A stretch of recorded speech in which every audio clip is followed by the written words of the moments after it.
نقطة من بداية السطر وعلاقة جديدة ما بين إمام عاشور والنادي الأهلي وجمهور الأهلي بالأخص. يمكن دلوقتي جمهور الأهلي مقسوم نصين، نص مش عايز إمام يكمل وامشي يا عم وفكك مننا، والنص التاني تقبل اعتذار إمام عاشور وخلاص يا عم، نقطة من أول السطر ونركز في اللي جاي لأن اللي جاي مهم.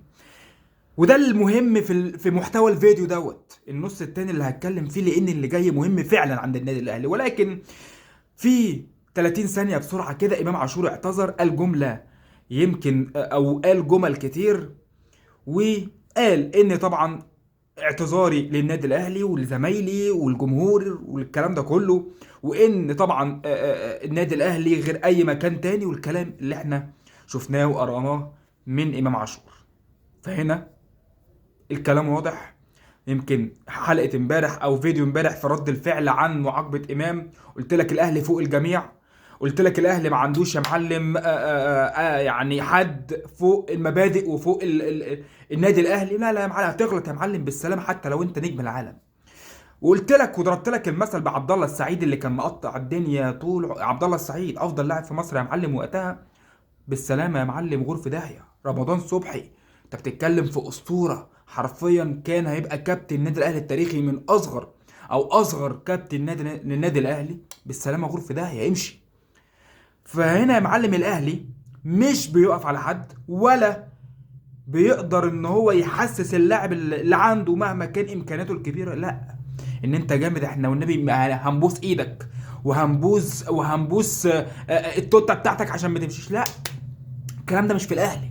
بالعكس، اللاعب اللي يمشي هو اللي بيخسر. واديك شفت عبد الله وشفت رمضان من ساعه ما مشي من الاهلي ما شمش بطوله، مفيش يا معلم. لكن هم لما مشوا الاهلي ايه اللي حصل؟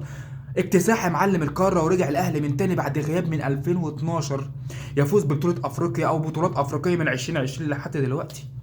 غير بقى بطولات في السوبر والدوري ومشاركات عالميه في كاس العالم للانديه. ودلوقتي الاهلي موجود في سيمي فاينال الانتر كونتيننتال. فانت بتتكلم في بطوله يا معلم عالميه، الاهلي على خلاص خطوه وانه يكون في فاينال امام ريال مدريد تاريخي.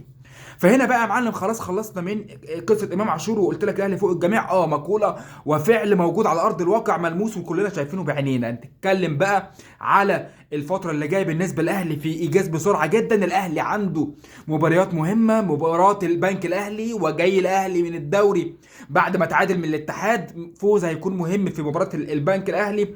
بتتكلم بعد كده في مباراه اورلاندو في جنوب افريقيا في دوري ابطال افريقيا، فريق قوي، فريق قدر يفوز على شباب بلوزداد في الجزائر، فريق حرفيا هيتعب الاهلي. فالاهلي لازم يفوق الفتره ديت، ثم بعد كده مباراه في سيمي فاينال الانتر كونتيننتال. فانت بتتكلم يا معلم الفتره اللي جايه مهمه، فالهدوء في الفتره دي مهمه بالنسبه للاهلي والجمهور الاهلي. ولكن المبادئ تحكم، والمبادئ هي اللي بتخليك يا معلم طول ما انت محافظ عليها، طول ما انت هتكون في القمه وهتفضل فوق والكل بيحترمك. اما هتتنازل عن مبادئك، هتتنازل انك تكون منظومه محترمه، للاسف هيكون زيك زي ادارات الزمالك على مر تاريخها، الا من رحم ربي.